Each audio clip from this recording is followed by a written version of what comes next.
তারা এই প্রত্যেকটা এভিডেন্সের গুণগত মান নিয়ে আর্গুমেন্ট করার চেষ্টা করেছেন। ট্রাইব্যুনাল বলেছেন চার্জ গঠনের সময়ে সাক্ষ্য প্রমাণের গুণগত বিশ্লেষণ করার সুযোগ নেই, কারণ এটা একটা পূর্ণাঙ্গ বিচারের মাধ্যমে, ট্রায়ালের মাধ্যমেই কেবলমাত্র সেটা করা সম্ভব। সেই কারণে তাদের চার্জ গঠনের আদেশের বিরুদ্ধে যে রিভিউ পিটিশন ছিল সেটাকে খারিজ করে দিয়েছেন। সেই রিভিউ পিটিশনে তারা 3টি মারাত্মক কমেন্ট করেছিলেন বা স্টেটমেন্ট লিখেছিলেন, যেটার ব্যাপারে প্রসিকিউশনের পক্ষ থেকে আমরা তীব্র আপত্তি জানিয়েছি।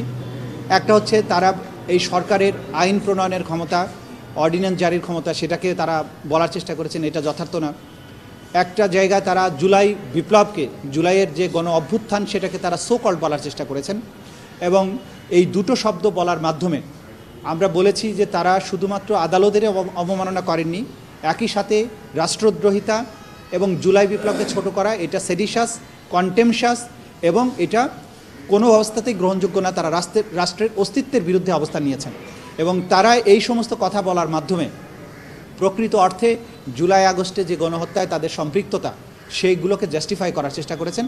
আদালত সেগুলো আমলে নিয়েছেন এবং তারা বলেছেন যে এই তাদের যে কমেন্টগুলো, সেই কমেন্টগুলোর ব্যাপারে আদালত তার অবজারভেশন, তার পর্যবেক্ষণ, তার আদেশের মধ্যে এটা থাকবে। আজকে সেই রিভিউ পিটিশন খারিজ হওয়ার পরে আমাদের যে সূচনা বক্তব্য অর্থাৎ ওপেনিং স্টেটমেন্ট, সেটা উপস্থাপন করা হয়েছে আদালতে।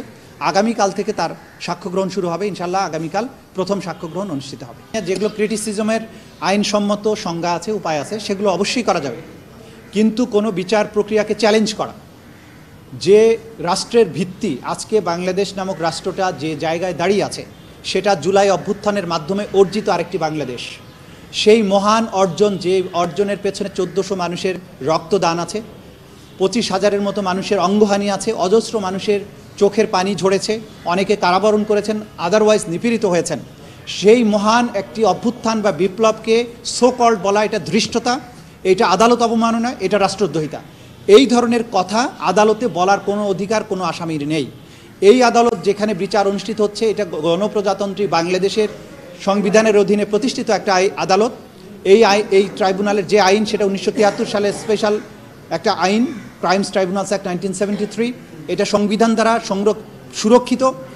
এই বিপ্লবকে, এই আন্দোলনকে, এই আইনকে চ্যালেঞ্জ করে এই আদালতে দাঁড়িয়ে কোনো কথা বলার অধিকার কোনো আসামির নাই। সেটা অবশ্যই রাষ্ট্রদ্রোহিতা হবে। আইনের পরিকাঠামোর মধ্য দিয়ে তার যে সমস্ত রাইটস আছে, সেগুলো তিনি পাবেন। এই আইনের পরিকাঠামোর মধ্যে তিনি সাক্ষ্য, তার পক্ষের যে সাক্ষ্য আছে, সেটা উপস্থাপনের সুযোগ পাবেন। প্রসিকিউশনের উপস্থাপিত সাক্ষ্য প্রমাণের ভুল ত্রুটিগুলো চ্যালেঞ্জ করতে পারবেন, সেগুলোর ব্যাপারে তাদের কাউন্টার আর্গুমেন্ট তারা দিতে পারবেন। কিন্তু আইনকে চ্যালেঞ্জ করা, বিপ্লবকে চ্যালেঞ্জ করা, রাষ্ট্রকে চ্যালেঞ্জ করার কোনো অথরিটি, কোনো আসামির নেই, বাংলাদেশের কোনো নাগরিকের নেই। এই সপ্তাহে আরও বেশ কিছু তদন্ত রিপোর্ট এবং ফর্মাল চার্জ দাখিল হবে বলে আমরা আশা করছি। সুতরাং ব্যক্তিগতভাবে যে সমস্ত যারা টপ কমান্ডার ছিলেন, তাদের মামলাগুলো যেগুলো তদন্ত শেষ হয়েছে, এই সপ্তাহে আমরা আশা করছি কয়েকটি তদন্ত রিপোর্ট এবং ফর্মাল চার্জ আদালতে দাখিল হবে।